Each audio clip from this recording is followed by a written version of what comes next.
ಡಿಕೆಶಿ ಸರ್ಕಾರಕ್ಕೆ ಈಗ ಬಿಸಿ ತುಪ್ಪವಾಗಿ ಪರಿಣಮಿಸಿದೆ ವಾಲ್ಮೀಕಿ ಹಗರಣ. ಎಂದೇ ಫೈನಲ್ ಆಗುತ್ತಾ ಹಾಗಾದ್ರೆ ನಾಗೇಂದ್ರ ರಾಜೀನಾಮೆಯ ಭವಿಷ್ಯ ಅನ್ನೋದು ಈಗ ಸದ್ಯಕ್ಕೆ ರಾಜಕೀಯ ವಲಯದಲ್ಲಿ ಕೇಳಿ ಬರ್ತಾ ಇರುವಂತ ಮಾತು. ಹೈಕಮಾಂಡ್ ಸೂಚಿಸಿದ್ರೆ ನಾಗೇಂದ್ರ ಇವತ್ತೇ ರಾಜೀನಾಮೆ ಕೊಡ್ತಾರಾ?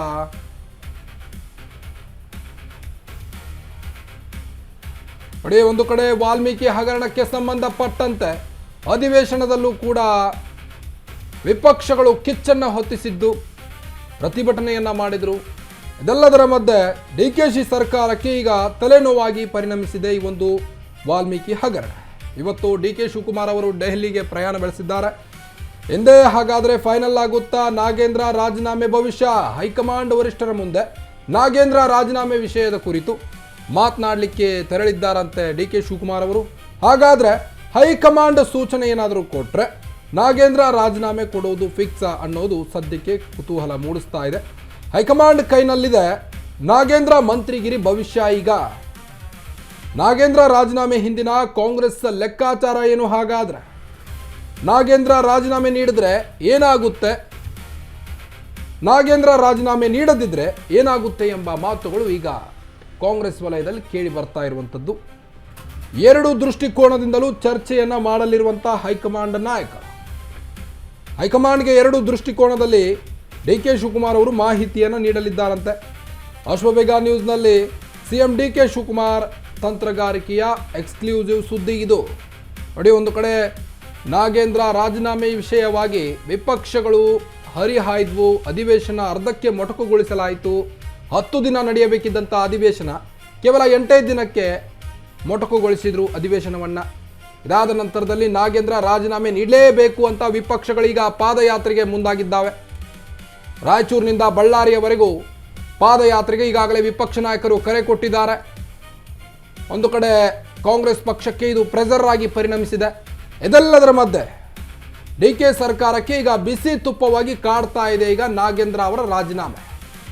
ಹಾಗಾದ್ರೆ ಹೈಕಮಾಂಡ್ ಒಂದು ವೇಳೆ ಬಿ ನಾಗೇಂದ್ರ ರಾಜೀನಾಮೆ ಪಡೆದ್ರೆ ಏನಾಗುತ್ತೆ, ಅಥವಾ ನಾಗೇಂದ್ರ ರಾಜೀನಾಮೆ ನೀಡದಿದ್ರೆ ಏನಾಗುತ್ತೆ ಎಂಬ ಚರ್ಚೆಗಳು ಈಗ ರಾಜಕೀಯ ವಲಯದಲ್ಲಿ ಕೇಳಿ ಬರ್ತಾ ಇದೆ. ಇನ್ನು ನಾಗೇಂದ್ರ ರಿಸೈನ್ ಮಾಡಿದ್ರೆ ಯಾವ ರೀತಿ ರಿಲೀಫ್ ಸಿಗುತ್ತೆ ಡಿಕೆ ಶಿವಕುಮಾರ್ ಅವರಿಗೆ ಅನ್ನೋದು ಸದ್ಯಕ್ಕೆ ಕುತೂಹಲ ಮೂಡ್ತಾ ಇರುವಂಥದ್ದು. ನೋಡಿ, ಸರ್ಕಾರದ ಮೇಲಿನ ರಾಜಕೀಯ ಒತ್ತಡ ಒಂದು ಕಡೆ ನಿವಾರಣೆ ಆಗುತ್ತೆ. ಈಗಾಗಲೇ ವಿಪಕ್ಷಗಳು ಹರಿಹಾಯ್ತಾ ಇದ್ದಾವೆ, ಪ್ರೆಸರ್ ಹಾಕ್ತಾ ಇದ್ದಾವೆ ಸರ್ಕಾರದ ಮೇಲೆ.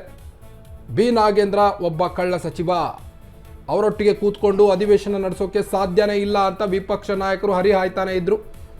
ಇನ್ನು ಮುಜುಗರದಿಂದ ಡಿಕೆ ಸರ್ಕಾರಕ್ಕೆ ಮುಕ್ತಿ ಸಿಗುತ್ತೆ. ಅವರದೇ ಸ್ವಪಕ್ಷದಲ್ಲಿ ಕೆಲವೊಂದಿಷ್ಟು ಹಿರಿಯ ಶಾಸಕರಿಗೂ ಕೂಡ ಅಸಮಾಧಾನ ಇತ್ತು. ನಾಗೇಂದ್ರ ಕೇಸ್ ಟ್ರಯಲ್ ನಡೀತಾ ಇದೆ ಕೋರ್ಟ್ನಲ್ಲಿ, ಆದರೂ ಸಹಿತ ನೀವು ಅವರಿಗೆ ಮಂತ್ರಿಗಿರಿ ಕೊಟ್ರಿ ಯಾಕೆ ಅನ್ನೋದು ಕೆಲವೊಂದಿಷ್ಟು ದಲಿತ ಸಮುದಾಯದ ಶಾಸಕರು ಕೂಡ ಆಕ್ರೋಶಕ್ಕೆ ಒಳಗಾಗಿದ್ರು. ಇದರ ಮಧ್ಯೆ ಬಿಜೆಪಿ ಪಾದಯಾತ್ರೆಯ ತೀವ್ರತೆ ಕೂಡ ಕೆಲವೊಂದು ಕಡೆ ತಗ್ಗಬಹುದು. ಈಗಾಗಲೇ ಪಾದಯಾತ್ರೆಗೆ ಕರೆ ಕೊಟ್ಟಿದ್ದಾರೆ ಬಿಜೆಪಿ ನಾಯಕರು. ಅದೊಂದು ಸ್ವಲ್ಪ ಕೊಂಚ ತಗ್ಗಬಹುದು, ತೀವ್ರತೆ ತಗ್ಗಬಹುದು ರಾಜೀನಾಮೆ ವಿಷಯವಾಗಿ ಅನ್ನೋದು ಡಿಕೆ ಅವರ ಲೆಕ್ಕಾಚಾರ ಆಗಿದೆ. ಈಗ ದಲಿತ ವಿರೋಧಿ ಎಂಬ ಅಪಪ್ರಚಾರದಿಂದ ಬಚಾವಾಗುವುದಂತೂ ಸತ್ಯ ಅನ್ಬೋದು. ಯಾಕಂದರೆ ಈಗಾಗಲೇ ಅವರ ಪಕ್ಷದಲ್ಲೇ ಕೆಲವೊಂದಿಷ್ಟು ನಾಯಕರು ಅವರಿಗೆ ಮಂತ್ರಿಗಿರಿ ಪಟ್ಟ ಕೊಟ್ಟಿದ್ದಕ್ಕಾಗಿ ಪ್ರೆಸರ್ ಹಾಕ್ತಾ ಇದ್ದಾರೆ. ಬೇರೆಯವರಿಗೆ ಕೊಡಿ, ದಲಿತ ಸಮುದಾಯದಲ್ಲೇ ಬೇರೆ ನಾಯಕರಿಗೆ ಸಚಿವ ಸ್ಥಾನವನ್ನು ಕೊಡಿ, ನಾಗೇಂದ್ರ ಅವ್ರನ್ನ ಕೈ ಬಿಡಿ ಅನ್ನೋದು ಕೆಲವೊಂದಿಷ್ಟು ಲೆಕ್ಕಾಚಾರಗಳಿವೆ. ಇದರಿಂದ ಬಚಾವಾಗಬಹುದು. ಇನ್ನು ನಾಗೇಂದ್ರ ರಿಸೈನ್ ಮಾಡದಿದ್ರೆ ಏನಾಗಬಹುದು? ವಿಪಕ್ಷಗಳ ಹೋರಾಟ ಮತ್ತು ಪಾದಯಾತ್ರೆಗೆ ಮತ್ತಷ್ಟು ತೀವ್ರತೆ ಸಿಕ್ಕಂತಾಗುತ್ತೆ. ಡಿಕೆ ಸರ್ಕಾರದ ವಿರುದ್ಧ ಜನಾಭಿಪ್ರಾಯ ರೂಪುಗೊಳ್ಳಬಹುದು. ಮುಂಬರುವ ಅಧಿವೇಶನಗಳು ಸಂಪೂರ್ಣವಾಗಿ ಹಳಿ ತಪ್ಪಬಹುದು. ಕಾಂಗ್ರೆಸ್ನ ಸಾಂಪ್ರದಾಯಿಕ ದಲಿತ ಮತ ಬ್ಯಾಂಕ್ ಕೈ ತಪ್ಪಬಹುದು. ತನಿಖಾ ಸಂಸ್ಥೆಗಳ ಕಾನೂನು ಕುಣಿಕೆ ಮತ್ತು ಮುಜುಗರ ಕೊಂಚ ತಡೆಯಬಹುದು. ಇಡೀ ತನಿಖೆ ಬಿಗಿಗೊಳಿಸಿದರೆ ಸಚಿವರೇ ಬಂಧನ ಆಗಬಹುದು. ಸಚಿವ ಸ್ಥಾನದಲ್ಲಿರುವವರು ಪ್ರಾಸಿಕ್ಯೂಷನ್ಗೆ ಒಳಪಟ್ಟರೆ ಮುಜುಗರ ಉಂಟಾಗುತ್ತೆ. ಸಚಿವರ ವಜಾಗೆ ರಾಜ್ಯಪಾಲರು ಮುಂದಾಗಬಹುದು. ಪಕ್ಷಕ್ಕೆ ಅದೊಂದು ಕಡೆ ಡ್ಯಾಮೇಜ್ ಆಗುತ್ತೆ. ಕಾಂಗ್ರೆಸ್ ಪಕ್ಷದಲ್ಲಿ ಆಂತರಿಕ ಭಿನ್ನಮತ ಹೆಚ್ಚಾಗಬಹುದು. ಈಗಾಗಲೇ ಆಂತರಿಕ ಭಿನ್ನಮತ ಕಾಂಗ್ರೆಸ್ನಲ್ಲಿ ತಾಂಡವವಾಡ್ತಾ ಇದೆ. ಶಾಸಕರು ಒಂದು ಕಡೆ ಅಸಮಾಧಾನವನ್ನು ವ್ಯಕ್ತಪಡಿಸ್ತಾ ಇದ್ದಾರೆ. ಯಾವಾಗ ಸಚಿವ ಸಂಪುಟ ಒಂದು ಪಟ್ಟಿ ಡಿಕೆ ಶಿವಕುಮಾರ್ ಅವರ ಕೈ ಸೇರಿತೋ ಆವಾಗಿನಿಂದಲೂ ಕೂಡ ಡಿಕೆ ಶಿವಕುಮಾರ್ ಅವರಿಗೆ ಟೆನ್ಷನ್ ಮೇಲೆ ಟೆನ್ಷನ್ಗಳು ಶುರುವಾಗಿದೆ. ಒಂದು ಕಡೆ ಬಿ ನಾಗೇಂದ್ರ ಅವರ ಕೇಸ್ ನಡೀತಾ ಇದೆ ವಾಲ್ಮೀಕಿ ಹಗರಣಕ್ಕೆ ಸಂಬಂಧಪಟ್ಟಂತೆ. ಟ್ರಯಲ್ ನಡೀತಾ ಇದ್ರು ಸಹಿತ ಅವರಿಗೆ ಸಚಿವ ಸ್ಥಾನವನ್ನು ನೀಡಿದ್ದೀರಿ ಅನ್ನೋದು ಅವರದ್ದೇ ಪಕ್ಷದಲ್ಲಿ ಕೆಲವೊಂದಿಷ್ಟು ಮಾತುಗಳು ಕೇಳಿ ಬರ್ತಾ ಇತ್ತು. ಹೀಗಾಗಿ ಕಾಂಗ್ರೆಸ್ನ ಸಾಂಪ್ರದಾಯಿಕ ದಲಿತ ಮತ ಬ್ಯಾಂಕ್ ಹಳಿ ತಪ್ಪಬಹುದು ಅನ್ನೋದು ಸದ್ಯಕ್ಕೆ ಎದ್ದಿರುವಂಥ ಪ್ರಶ್ನೆ. ಒಂದು ವೇಳೆ ನಾಗೇಂದ್ರ ಅವರು ರಿಸೈನ್ ಕೊಡಲಿದ್ದರೆ ಇಡಿ ತನಿಖೆ ಮತ್ತಷ್ಟು ಬಿಗಿ ಆದರೆ ಸಚಿವರೇ ಆವಾಗ ರಾಜೀನಾಮೆ ಕೊಡಬೇಕಾಗುತ್ತೆ. ಸಚಿವರು ಬಂಧನಕ್ಕೂ ಕೂಡ ಒಳಗಾಗುವಂಥ ಚಾನ್ಸ್ ಇದೆ. ಸಚಿವರ ವಜಾಗೆ ರಾಜ್ಯಪಾಲರು ಮುಂದಾಗಬಹುದು. ಪಕ್ಷಕ್ಕೆ ಇದು ಕೂಡ ಡ್ಯಾಮೇಜ್ ಆಗುತ್ತೆ. ಕಾಂಗ್ರೆಸ್ ಪಕ್ಷದಲ್ಲಿ ಆಂತರಿಕ ಭಿನ್ನಮತ ತಪ್ಪಬಹುದು ಅನ್ನೋದು, ಹೆಚ್ಚಾಗಬಹುದು ಅನ್ನೋದು ಸದ್ಯಕ್ಕೆ ಮೂಡ್ತಾ ಇರುವಂಥ ಪ್ರಶ್ನೆ.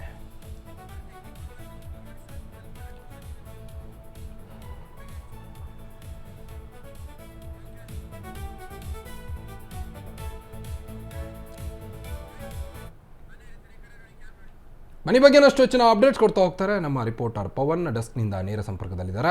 ಪವನ್, ಈಗಾಗಲೇ ಬಿ ನಾಗೇಂದ್ರ ಅವರು ರಾಜೀನಾಮೆ ಕೊಡೋದು ಫಿಕ್ಸ್ ಹಾಗಾದರೆ? ಯಾಕಂದರೆ ಈಗಾಗಲೇ ಡಿ ಕೆ ಶಿವಕುಮಾರ್ ಅವರು ದೆಹಲಿಗೆ ತೆರಳಿದ್ದಾರೆ. ಇದೇ ವಿಷಯಕ್ಕೆ ಸಂಬಂಧಪಟ್ಟಂತೆ ಏನಾಗಬಹುದು, ಡೆಲ್ಲಿಯಲ್ಲಿ ಹೈಕಮಾಂಡ್ ವರಿಷ್ಠರು ಯಾರ ಪರವಾಗಿ ಮಾತನಾಡಬಹುದು ಅನ್ನೋದರ ಡೀಟೇಲ್ಸ್ ಕೊಡೋದಾದರೆ? ಕಾರ್ತಿಕ, ಏನು ನಾಗೇಂದ್ರ ವಿಚಾರ ಅಂದ್ರೆ ವಾಲ್ಮೀಕಿ ಹಗರಣದಲ್ಲಿ ದೊಡ್ಡ ಮಟ್ಟಕ್ಕೆ ಅಪರಾಧಿ ಎಂಬಂತೆ ಬಿಜೆಪಿ ಅವರು ಹೇಳ್ತಾ ಇರೋದು, ಮತ್ತೆ ಕಾಂಗ್ರೆಸ್ನವರು ಕೂಡ ನಿರಪರಾಧಿ ಅವರು ಅನ್ನೋ ಒಂದು ವಾದವನ್ನ ಮುಂದಿಡ್ತಾ ಇದ್ದಾರೆ. ನಿನ್ನೆ ಡಿ ಕೆ ಶಿವಕುಮಾರ್ ಎರಡು ಕಡೆ ಮಾತಾಡಿದಾಗಲೂ ಕೂಡ ನಾಗೇಂದ್ರ ತಪ್ಪು ಮಾಡಿಲ್ಲ, ಕಾಂಗ್ರೆಸ್ ಪಕ್ಷದ ಸಿಪಾಯಿ ಅಂತಾನೆ ಹೇಳ್ತಾ ಇದ್ದಾರೆ.